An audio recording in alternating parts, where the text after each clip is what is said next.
Hello, everybody, and welcome to this week's edition of the Travel Coffee Break. We're talking ferries this week with a collection of ferry operators and experts.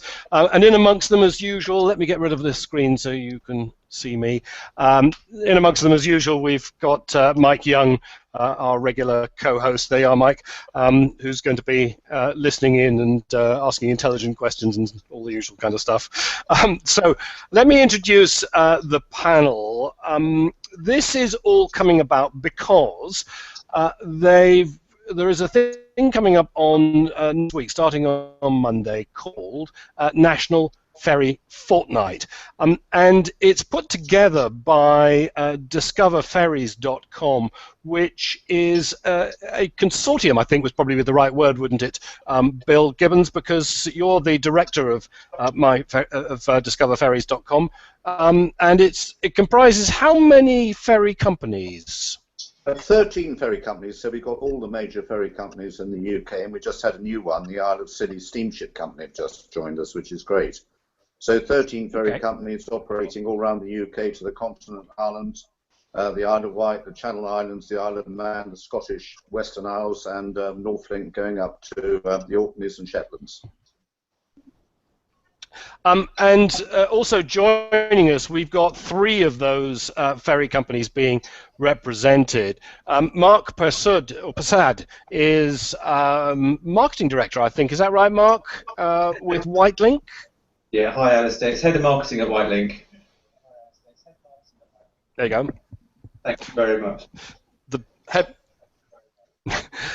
man. We've got Ellie Philpott, who's here from myferrylink.com, isn't it? I keep getting it. MyFerryLink, yeah. Which is becoming a well-known name now on that short sea route, the critical short sea route, the one that everybody thinks of when they think of UK, directly across the channel. So it's an important service and growing, and we're going to hear about that in a short while.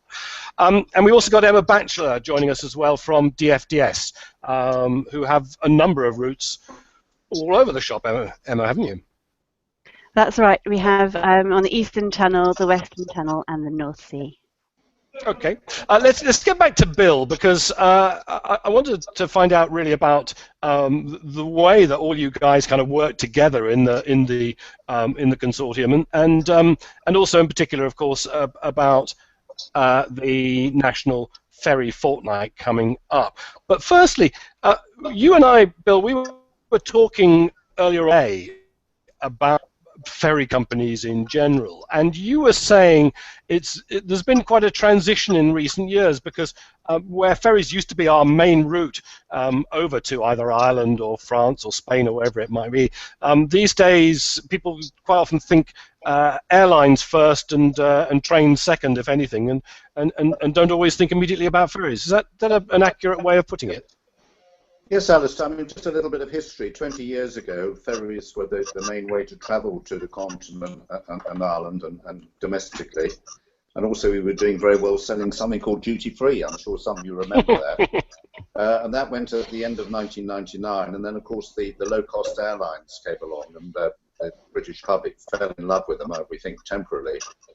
And in about 2003, we realized that the low-cost airlines were having a big impact on our business. And we did a study which showed that the impact was great. So we actually got together, all the ferry companies got together and formed something called Sail and Drive, which is all about taking your car on a ferry abroad. We actually changed the name to Discover Ferries in 2009. We got a new PR agency in for BGB, and they actually then came up with the idea of Discover Ferries, and also National Ferry Fortnight, which actually started in 2009. And now we're having our 7th National Ferry Fortnight this year in 2015, starting on the 2nd of March. When all the ferry companies get together to do special offers to promote ferry travel, particularly during these 2 weeks. I was struck with the fact that you've just produced some statistics in January, which indicate that despite, as you say, the whole thing being slightly turned around now and people are looking for all sorts of routes to get abroad, you've still managed to increase your numbers across all your companies. our business declined over many years until 2012, which was almost like the bottom of the pit when we had a very bad summer with the weather and the Olympics kept people at home. Now, I'm delighted to say in 13 we went up 1 million, and in 14 we went up another 1 million, and we think we're on course to do the same in 2015, and that's across all sectors, the continent, the Irish Sea, and the Isle of Wight ferries and the domestic ferries as well, and people are really rediscovering travel by ferry and all the great advantages of travelling by ferry, especially with your families in the summer by car. So the great British love affair with the ferry is still very much there.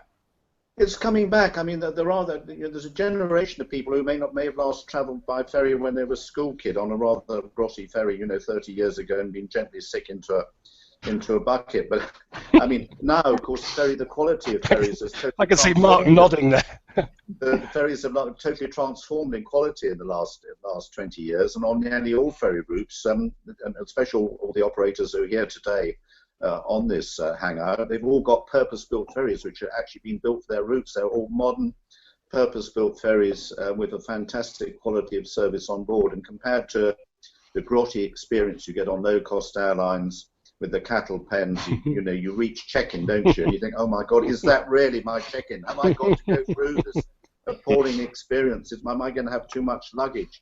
Am I going to have to take stuff out of my suitcase and put it on in order to not be overweight? All that sort of experience. Where in the car, you can put everything in, including the kitchen sink, the potties, the pushchairs, the pots of Marmite, the bicycles, the dog, the granny, anything you want to take, as long as you can get it in the car. And that makes perfect sense. And this year our theme is ferry freedom. The whole theme of National Ferry Fortnight is the freedom of going by ferry. All you can do on ferry, compared to flying, where you're trapped in a little seat, aren't you, sort of crowded in and with the cattle pen experience and that awful experience. You almost feel as you're sort of shackled and you're in handcuffs. Whereas here we are, we've got the freedom to roam about the ferry, to shop, to eat and have a drink, take in the sea air, and then of course the freedom of the open road when you get to your destination. Ellie, myferrylink.com, the things that Bill's talking about, how are they reflected in your offering? Yeah, I think, definitely our two ferries, myferrylink by the way, and our two ferries were both custom built for the channel, which I think gives it a huge advantage just in terms of maneuverability, in terms of they can cope with any sort of weather and really are fantastically smooth. I mean, quite often you'll be pulling away from the dockside and you won't even realise that you've started moving at all. It's that slick really nowadays, and definitely I think on board the ferries a completely different experience from how it used to be. Again, our ferries have this beautiful double height atrium space where you've got this sort of huge sea view that goes over 2 decks. Beautiful window that lets a lot of light in, so you can wander around the ferry. There's fantastic facilities for the children on board where they can play around in little kids indoor play area. So it's absolutely streets away from the kind of experience that people might have had sort of certainly in my childhood, definitely 20, 30 years ago. And I think it turned it into an incredibly pleasurable experience, where there's just a choice of places that you can eat, there's nice shopping that you can do. And I went on the ferry with my sister, who hadn't travelled for years, sort of until the days when we used to go over with kids, and she couldn't believe it. By the time we got to Calais, she was like, oh my goodness, we're here already. I was having so much fun on the ferry. That's the kind of experience. You've just articulated, yeah, exactly what I was thinking as you were talking about it. I was thinking there must be a whole generation of people who perhaps travelled on ferries in the old days, as Bill describes it, and then now step on board a ferry and go, oh my gosh, this is an entirely different experience. Emma, is that what you're finding? Are you finding people getting on your up-to-date ships and with new offerings and going, oh my lord, I didn't know that all this existed? Yes, absolutely. I mean, similarly to my FerryLink, on our Dover to Dunkirk and Dover Calais services, we have lovely panoramic views out to the sea, which are fantastic. And we have special stabilizers on the wing, so it's a much more gentle crossing than you might remember. But also on our Newcastle Amsterdam route on the North Sea, there are cruise ferries. And so on board, you stay overnight. You go from 5 o'clock in the afternoon till 9 o'clock in the morning. And we have live entertainment on board. And the quality of the restaurants is fantastic. We have a Blue Riband a la carte restaurant. We have a steakhouse with delicious juicy steaks from America, and we also have an all-you-can-eat buffet restaurant. And actually, when we take people on board, they're really surprised by the quality of the food. And it's not kind of the ferry fare that you would expect at all. And as Ellie said, we also have some great facilities for children. So unlike with the airlines, where you're trying to keep the kids occupied all the time by giving them an iPad or something, they can run around. There's food to eat. There are also some soft play facilities, and there's often TV as well dedicated for them. So it's a really great experience. But they can also see where they're going. So for my children in particular, they love it, and I think for families, it's just such a great way to travel. I'm struck by the range of ferry companies that we've got, in this case within the consortium anyway, because it does depend so much on the route. And generally speaking, Emma, you're dealing with longer distances, longer time actually on the ferry.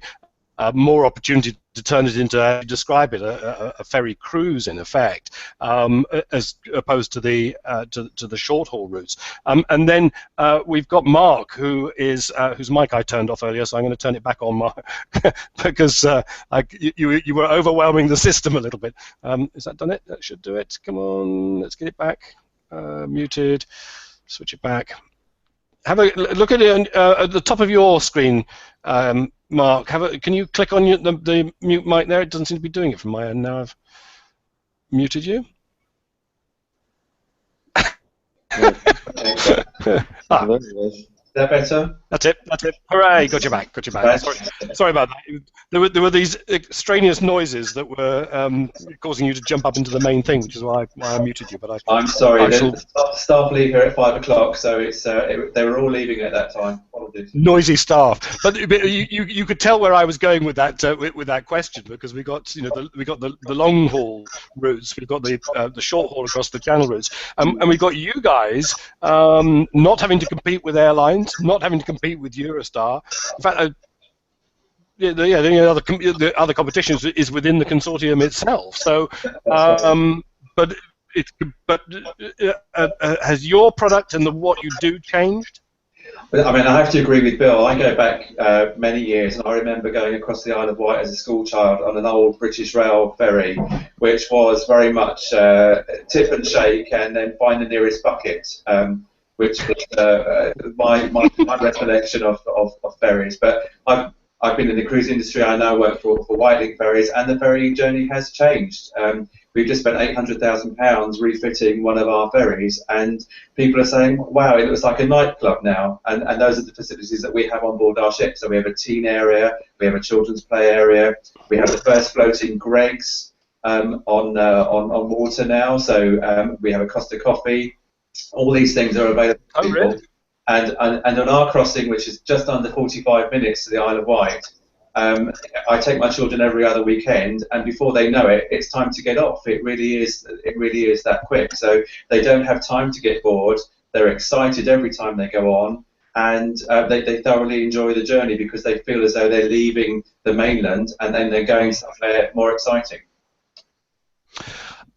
One of the things that really interests me about ferry companies, it's something I've been arguing, particularly amongst the travel writing and travel blogging community, as Mike will testify, is that I think that ferry companies don't get a kind of fair amount of coverage from the industry, because it's kind of viewed as a very simplistic kind of service. And actually, ferry companies are probably some of the most switched on people there are around when it comes to their own hinterlands. In other words, if you wanted to know about Pas de Calais, you could ask the Nord Pas de Calais tourist board, or you could ask one of the ferry companies, because nobody knows what's going on in terms of festivals, in terms of attractions, all that kind of thing. than ferry companies. And in your case, you typify that because you build a lot of your programs. Well, I mean, you're operating every day anyway, but you're concentrating a lot on what's going on the island, aren't you? Absolutely. I'm sure the other ferry companies do the same things as well. But yeah, giving people the reason to visit and obviously getting them on board our ferries is really important. But also, to be fair to the press as well, they are actually doing more press trips to the island now, and I'm sure they are on other ferry companies as well, just to see how ferries travel has changed over the years. And the great thing about this campaign is it does give the focus of all the national press and local regional media to focus on the ferry journey and how it has changed over the years, and does provide a great alternative to flying across to Europe or anywhere else. Mike, what's your ferry experience? It's very limited. Of course, in South Louisiana, we had ferries across the Mississippi River, but these are not the same type of ferries that, of course, we're talking about today. I had the opportunity one time to take the ferry from Denmark to Sweden, and that's before they built the bridge. So those are my experiences with ferries, is either across the Mississippi River or crossing over from Denmark to Sweden. So I have not had an opportunity to cross the channel or to go to the UK and use the ferry in the UK area. Okay, we must sort that out. The next time you're coming over to the UK, then we'll put you in touch with these guys. I've got a question in from Terry Lee. Terry is asking, are there any types of travellers that you're finding it difficult to attract? I think, Bill, that's a question for you. I think possibly the younger generation are the ones that we need to convert back to ferries. I think there's probably, it's more the older generation who perhaps have grown up with ferries. And then, of course, as I mentioned before, the low-cost airlines came along and in a way took a generation of people away from us, especially people who live away from the port. Clearly, if you live in the Portsmouth, Dover, Southampton, Channel ports, North Sea ports, West Coast ports area, you're very aware of the travel by sea. But if you live in the heart of, let's say you live in the Midlands and you're some distance from the sea, in a way we've lost our contact with the sea. Perhaps people who live in the Midlands, their first thought is always to jump on a plane at their local airport and not think about travelling to the coast with the ferry and taking their families on holidays. And this is maybe people who are in their 30s and 40s now who haven't grown up with ferries as we did. Those of us who are a bit older, like myself, ferries were the only way to travel to the continent because it was so expensive to fly, those days. So we've got to get this generation back. And we always used to assume that when people had kids and flying was such a dreadful hassle with your kids, which it is, that people would then come back to ferry, but some people aren't.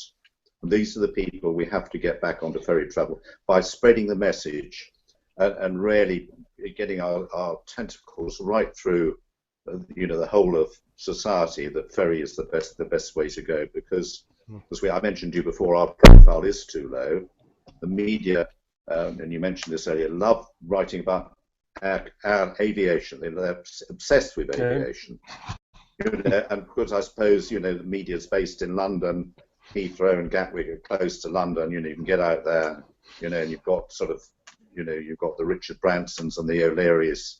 And people like that are always good for a quote. And so somebody said to me, the trouble with ferries is they're boring. You're lucky that we need to make them more exciting. You're lucky we haven't got our regular aviation correspondent on the panel today. He's away. But Malcolm Ginsberg pops in and talks regularly about the latest routes and services and things like that. So we haven't got him today. So that's a good thing. Emma, I'm just thinking, what Bill was saying about attracting the younger travellers back again. That's easy, isn't it? I mean, you're already doing it with the I was going to say nightclub, but making it an experience. But I mean, give them a bit of Wi-Fi and they'll be on board, won't they? Have you got free Wi-Fi on the ship? We do have Wi-Fi in our Seaview Lounge and also on our North Sea route, but I think that actually Bill absolutely has a point, and I think lots of people have forgotten how easy it is to take a short break using a ferry. So, for example, going over from Dover to Dunkirk, Bruges, which is a beautiful Flemish city, kind of chocolate picture box city really, is under an hour from Dunkirk. Also on our New Haven Dieppe route, it's the most direct route from London to Paris if you're driving, and it's super convenient. And also on our North Sea route, we were talking about the overnight stay. We have onboard entertainment, and we have a mini cruise package, so people can travel overnight with us, have a day in Amsterdam or nearby Haarlem, and travel back. And all the entertainment is kind of laid on for you, and you have a really nice, comfortable ensuite cabin too. So it's a fantastic experience, and the cost is so amazing compared to kind of traveling by low-cost so-called low-cost airlines, for example. So absolutely, there is so much to do on board these days that I absolutely refute that we are boring, a boring way to travel. If anything, it's the beginning and the perfect end to any holiday or short break.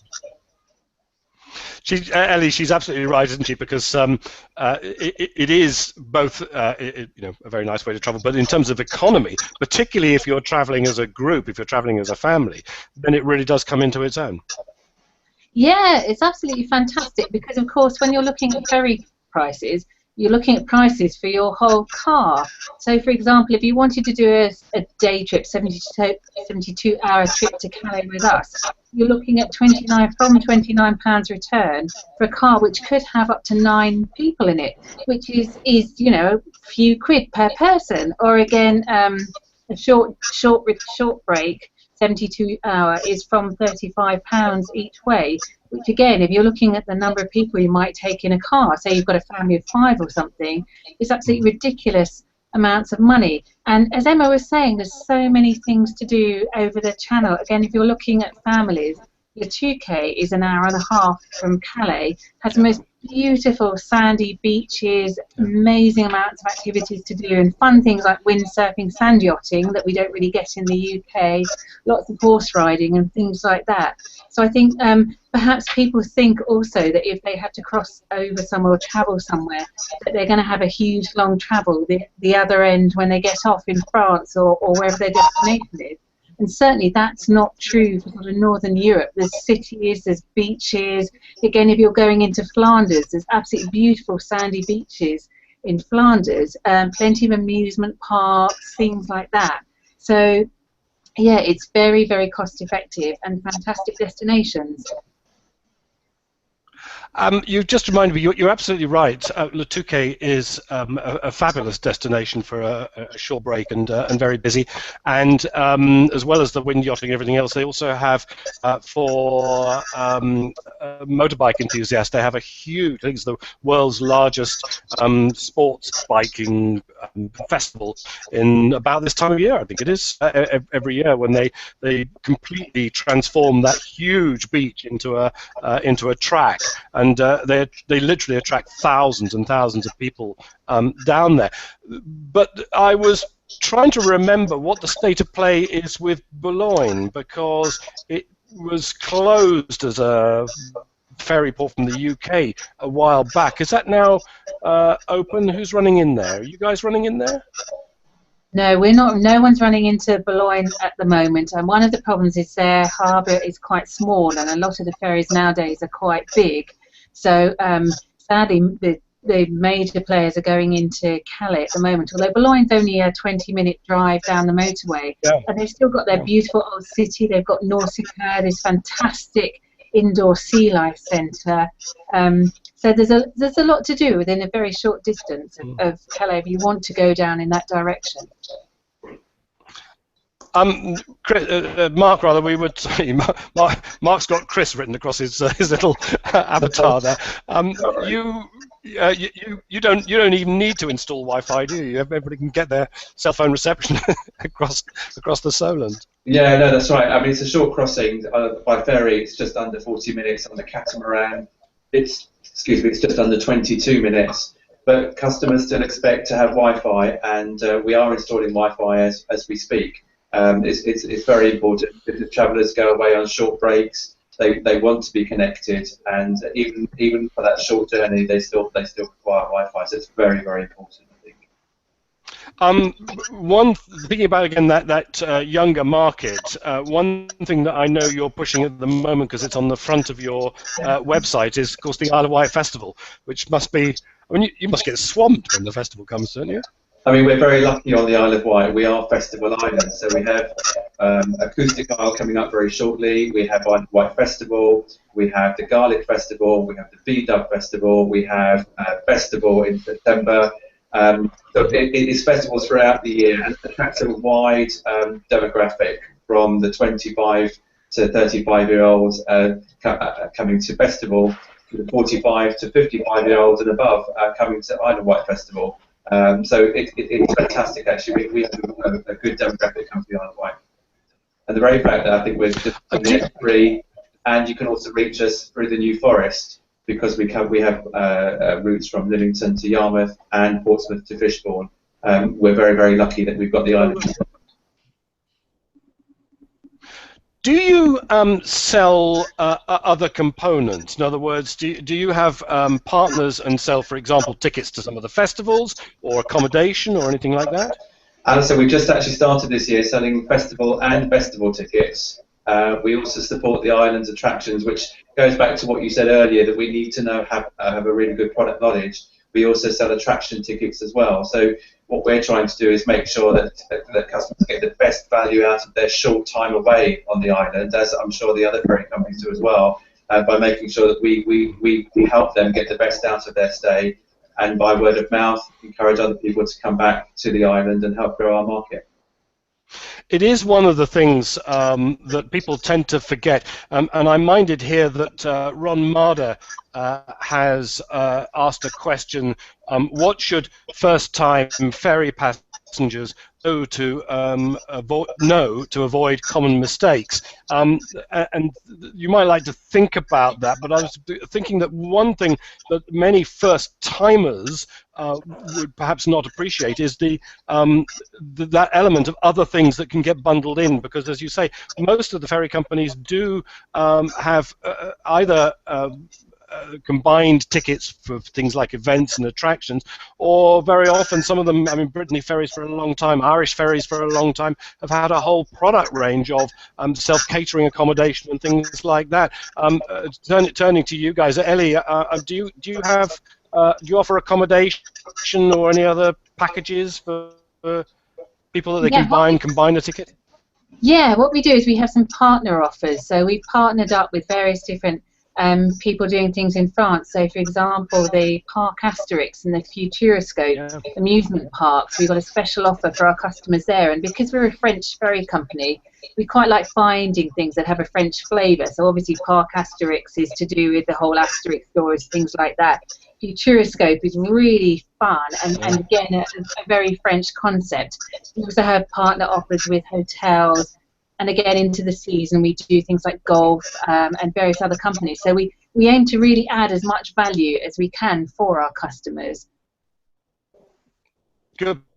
Okay. And you, I think you guys at DFDS have so do you have a self-catering program as well? We have several partners, a bit like Ellie was talking about. So one of our partners is booking.com, for example. So you can buy packages for kind of 3 or 4 day rates, 3 or 4 day breaks, and you go to Holland or to France.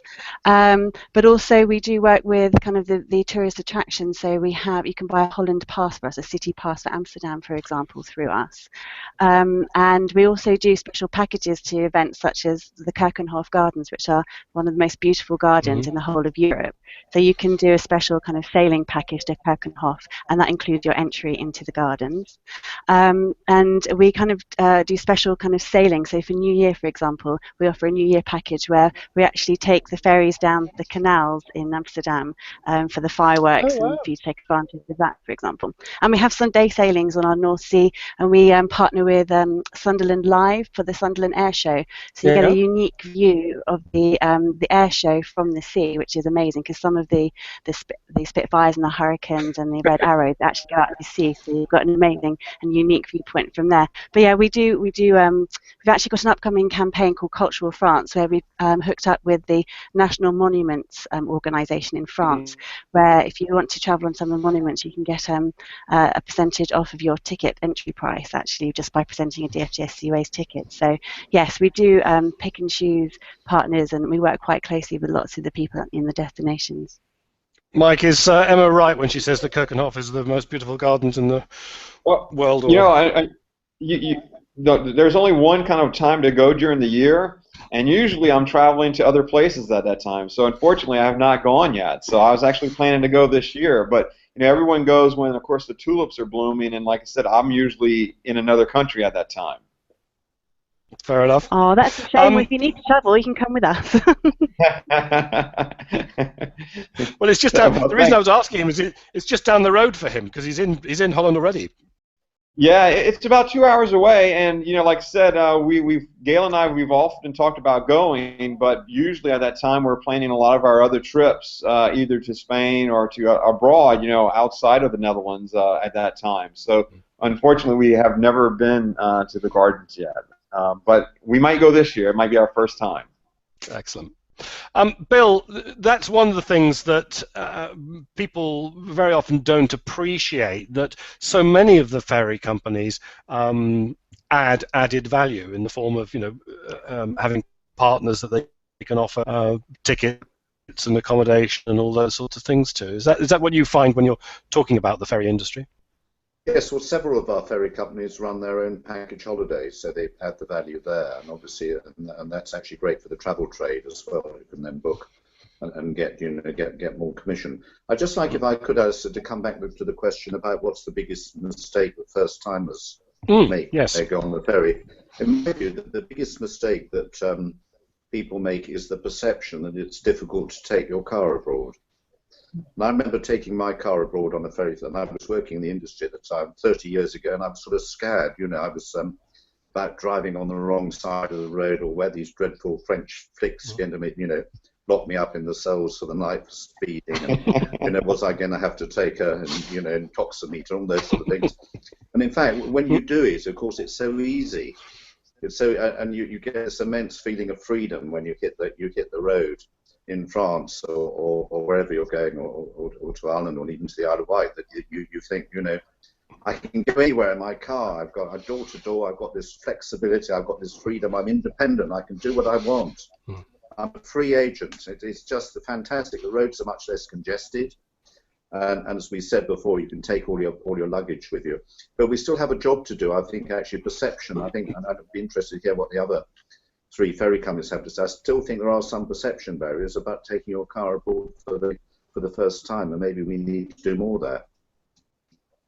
Yeah, maybe the ferry companies can be more supportive, or break down the barriers. There's still people who are saying, I think on average, you take for every 100 cars that are registered in the UK, only about 10% actually go abroad every year. So there's, you know, there's 90% of the cars in the UK, you know, haven't been taken. We need to up that figure. One thing that we haven't mentioned though is there's one area in which the ferries have a very advantage over particularly airlines, and that's pets. You know, if you're traveling overseas with your pet, you can, you know, the ferry is the answer. And by the way, here's a question for you. Those of you who are crossing, maybe not over to the Isle of Wight, Mark, but for the others going abroad. I mean, assuming you've got pets that have been, you know, have their international permits and they've been tagged and all that kind of stuff. Do passengers have to leave their pets in their cars? They do, don't they? Is that, Ellie? Is that right? Yes, they do, although the crossing is only an hour and a half, so it's a very, very short space of time. And the animals are quite secure in the cars. We have people who check the decks and everything. And I think one of the advantages of going to a country like France is that they're a very pet-friendly France. So if you notice, a lot of restaurants in France are dog-friendly, so you can take your dog. And there's also a lot of hotels that are dog-friendly too, more so I think than in the UK. So it's quite a good place to go if you've got a dog, or, you know, want to take other pets with you. Emma, it's a longer crossing with you, but again, do you have any kind of special ways of helping passengers who have pets and need to leave them in the car? I mean, are they able to go down and check on them periodically, or do your staff check on them? Is it made easy? Yes, so on our Dover-Calais route, it's also an hour-and-a-half crossing, and our Dover-Dunkirk route is 2 hours. And during those crossings, the pets need to stay in the car. We do offer advice, so leave the window open a crack, and also make sure that your pets have got water and all those kind of essentials. But absolutely, if anyone is worried about their pets, then they can just ask a member of staff to escort them down to see their pets during the crossing. And on our longer routes, our Newcastle-Amsterdam route, for example, we do actually have a dedicated on-board pet area where you can take your pets up to there, so they will be kind of in their enclosures, but they are allowed up on deck if you like as well. Excellent. Mark, have I just muted you again? I have, I think. Unmuted him. There you go. How's that? I think, yeah. That's better. I've got it. That's right. Excellent. No trouble with pets in your case. Actually, I'm amazed that there's been quite an increase recently in the number of UK hotels that are becoming pet friendly. So I imagine the Isle of Wight is actually a fairly busy area for pet owners. Yeah, the Isle of Wight is great. It's a very dog-friendly island, and during the months from the middle of September onwards through to the end of March, dogs are actually allowed on all of the beaches. So at that time of year, we find that we have a massive increase in pet owners coming, but they're still allowed to come during the summer, and there are certain beaches for them to go. We also have dedicated areas on board our ships for dogs and their owners, but we do encourage them to stay in cars, and like the other ferry companies, we'll always encourage them to leave the window open and some water. But yeah, people do want to travel with their pets, and accommodation is becoming more welcoming to that. So there are some hotels that have kennels. There are some that accept them in rooms as a small supplement, and lots more restaurants and cafes are actually allowing dogs to go in there with their owners as well. A question from Debbie Hindle, who reminds us that, in fact, reminded me that in World Travel Market last year, there was a trend survey that identified a new species called mammals, which are middle-aged men in lycra. And there is, of course, a huge increase in the number of people who are cycling these days. All you guys, I'm guessing, will take cyclists. What sort of arrangements do you have in place? For you, Mark, it must be easier, but you just walk on with your cycle and pretty much keep it with you, I should think. Yeah, I mean, the Isle of Wight is great for cycling. It has almost 200 miles worth of road for cycling, and we have several cycling events on the island. So we have the cycling festival, we have the Pearl Izumi World Tour Series coming to Ride in May, which is fantastic. I also travel to and from the island every day, and I do see those mammals in the morning, and that's the last thing you want to see with your Costa coffee. However, it is very easy to travel on the ferries and the catamarans with your bike, because we have bike racks on the catamaran service, and also space for bikes on the ferries as well. Ellie, what do you do for bikes? Yeah, again, it's easier to cycle on the ferry with your bike and then cycle off again the other side. And also we have dedicated motorbike racks as well. And I think that's interesting to note that there's also a lot of bikers who really like to take to the open road. And again, a country like France has fantastic country roads with not a huge amount of traffic. So that's also very, very popular with our passengers. Yeah. And Emma, for you, do you have special facilities or? Yes, we don't take cyclists, passengers, but we do take cyclists, so they can either cycle on and their bikes will be stowed for them, or obviously they can travel with a car and bikes. And actually, both France and Holland are fantastic destinations for cyclists. And this year, the Grand Départ for the Tour de France is actually in Utrecht, so that's going to be quite a big focus. But yeah, absolutely, you've got the freedom to travel with your bike as well on a ferry. Alistair. Yes. Alistair, sorry, yes. It's Mark here again. I'm sorry. I just wanted to get across that actually, I'm not sure what it's like for the other ferry companies, but it's also free to take your bikes as well. So if you were carrying that on an airline, you'd have to pay for that. But actually, on the ferry, it's free of charge.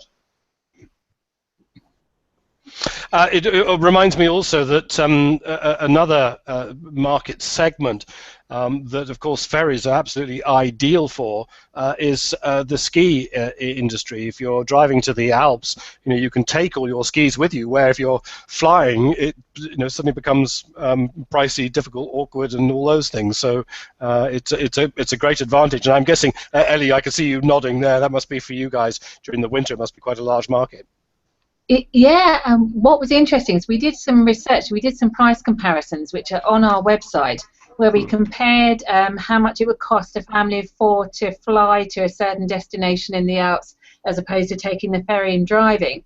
And you can save over £1,000 for a group of 4 people travelling to the Alps, and that was including, for the if they're flying, that was including their car hire and things like that. So we looked at every single item of the cost, and it's quite phenomenal the savings that you can make if you want to drive to the slopes. And also, quite often, if you drive overnight, you can get the advantage and get into your destination and start skiing that day. So it's becoming increasingly popular, I think, for people to do that. Yes, it's so awkward having to maneuver your skis down the or on the overnight train and all kind of nonsense. Actually, you don't, do you? You stick them in the guard's wagon, but you know what I mean. But Emma, I'm guessing the same for you. It's obviously quite a large market in the winter. Yeah, absolutely. And I'm taking my family skiing at the beginning of Easter myself, actually, because my husband and I met skiing. We're taking the kids for the first time.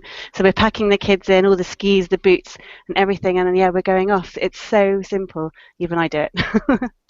Now, we've got National Ferry Fortnight coming up next week. Starts on Monday. And you guys are all going to be talking about the special promotions that you have during that period.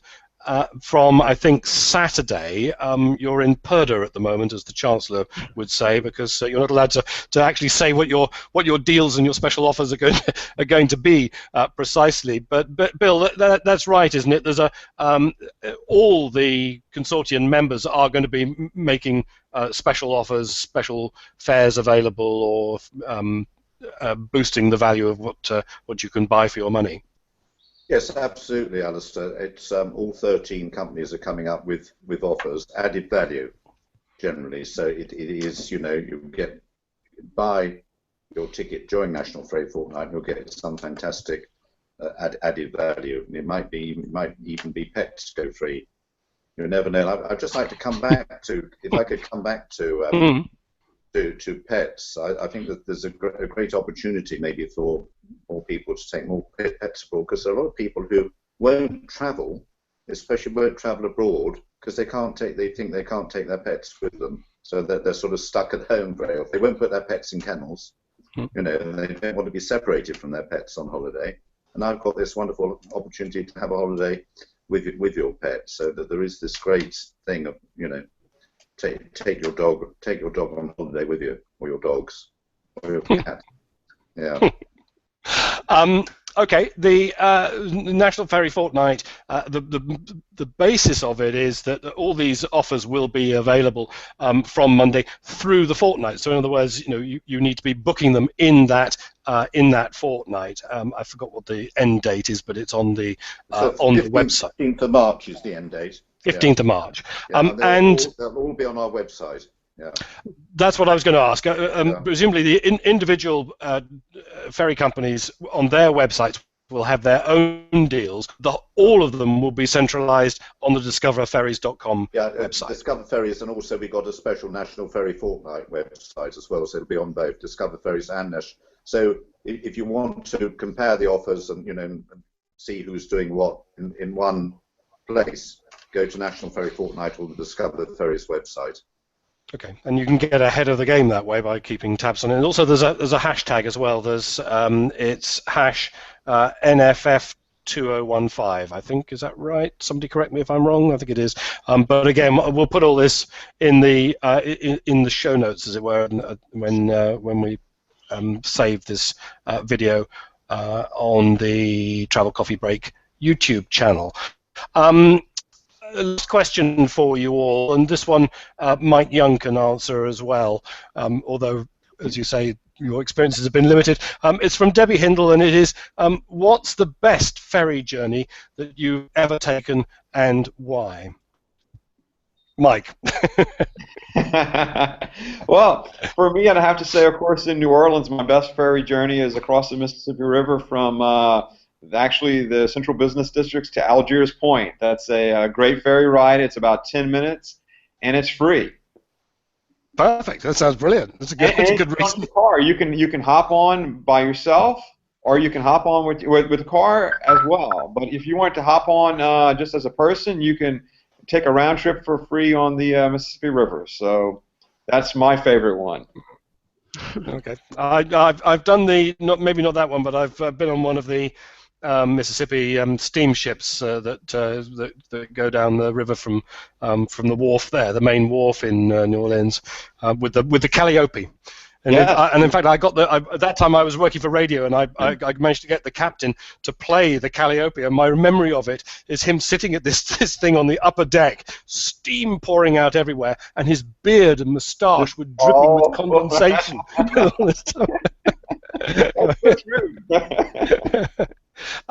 Emma, what about you? For you, what's been your favourite, your best ferry journey? Oh, well, I've got two. I hope that's allowed. But the first one was when I was a child. I must have been about, I don't know, 4 or 5. My dad is a massive Formula One racing fan. And I took the ferry over from Dover to Calais with him. And we met James Hunt in the restaurant, although I didn't really get much of a look in, in the conversation. That was very memorable. But also, 5 years ago, we did a massive event actually on board to commemorate the 70th anniversary of Operation Dynamo, which is the evacuation from the beaches with the little ships. Dunkirk. Beaches of Dunkirk. And we had some World War II veterans on there from the UK, from France, and also from Poland. And that was just an amazing experience. And I met 2 guys there who hadn't seen each other since one of them had rescued the other, and that was just really, really poignant and really touching. And yeah, I felt very privileged to kind of be on that journey with them. Emma, you raise a really good point. Of course, one of the other great advantages of ferry travel is the opportunity to actually spend time and meet people. I guess you have that on trains to an extent, but certainly less so on aeroplanes. So yes, come board a ferry and meet somebody interesting. I've just invented your next strapline for you. Ellie, Ellie, what about you? Do you have a favourite? Do you know, weirdly enough, I was going to say exactly the same thing as Emma, that I had the privilege to be on board with a couple of Chelsea pensioners who were going over to one of the World War II anniversaries, and just hearing their stories. And one of them was telling me how he managed to rescue somebody, got him to a supply line, and then left him there, had to disappear a bit, and assumed that he'd been picked up by one of our troops and taken onward to a hospital, but didn't know. And he burst into tears as he was talking to me. And it just brought the whole thing home. And obviously, like Emma, it's one of those things that you just never forget.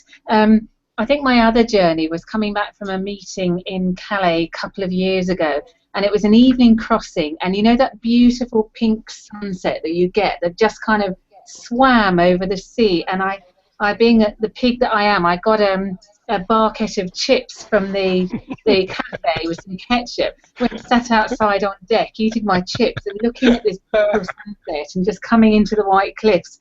And it was just, the sea was like a mill pond. It was absolutely beautiful. And it was one of those moments, again, that you just think, gosh, this is just lovely. Yeah, Mark, top that. Okay, I've been on a few ferries, and going back to my original point about the old British Rail ferries, that was my worst moment on a ferry. But that does obviously highlight a perception issue that some people who've never travelled on a ferry for a long time may have. But I recently travelled from Trinidad to Tobago on a catamaran. Takes 300 cars, 2.5 hours. It was the smoothest crossing I've ever been on. The sights on the ferry journey through the islands around Trinidad and Tobago were just fantastic. And like you said, Ellie, about the sunset, actually sailing into the sunset is just the most amazing thing ever. And to do that on a ferry is just brilliant, isn't it?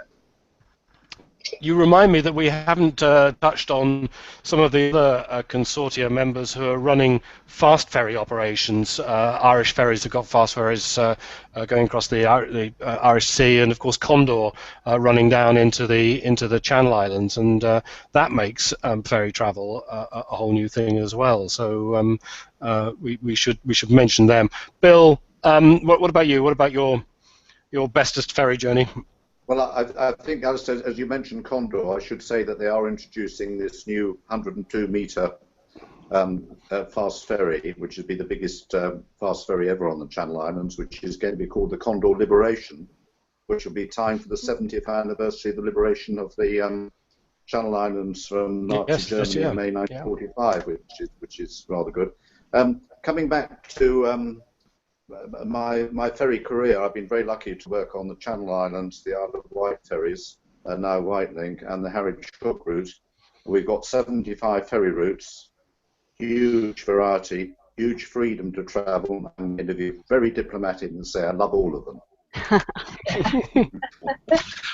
We should say that the discoverferries.com website actually does have a really rather good route map of all of those routes around ex-UK and within the UK as well. And it's a very good sort of port of call for anybody who's minded to take a journey by ferry. I raise it because Terry Lee has just written in and said, it's not a question, he says, it's an interesting discussion today, and it's made me think again about ferries. And so if you are thinking about ferries, then go to the discoverferries.com website and have a look at that map and see all the options, and then you can click actually on the individual companies and see what their routes are, where they go, and what they do.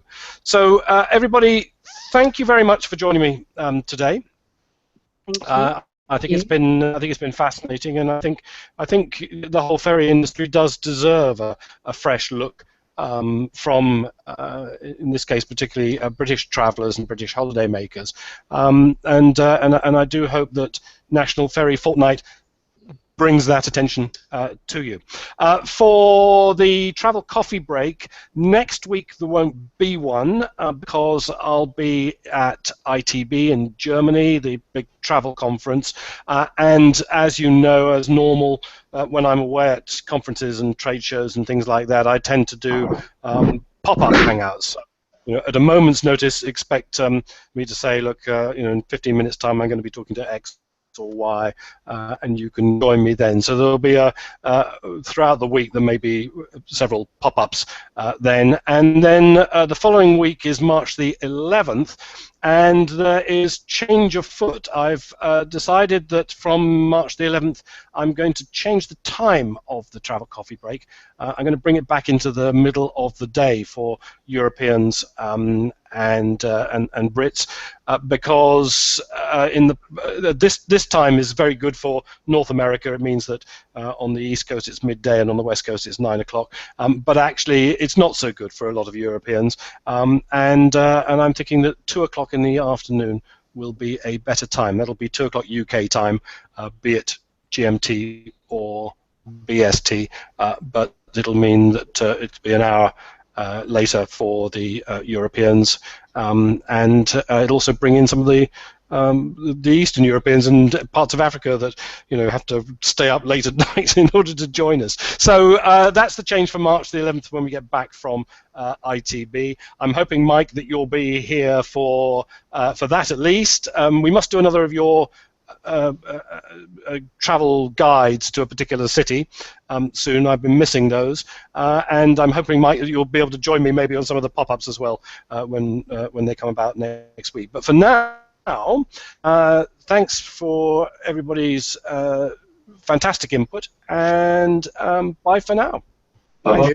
Bye. Bye. Bye. Bye.